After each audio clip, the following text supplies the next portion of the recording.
Here's how I made this 3D printed wall sculpture. This design has 170 pieces. 3D printing all of them would take 200 hours on one printer. Fortunately, I have a bunch of printers to speed things up. Next, each piece is hand trimmed, sanded, then fixed to boards.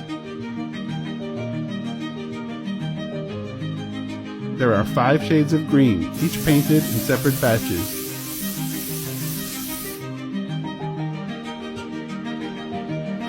The pieces are laid out according to number, then screwed together in a honeycomb grid.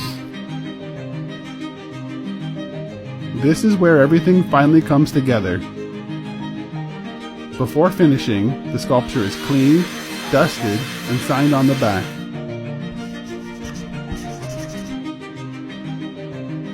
And here is the final result.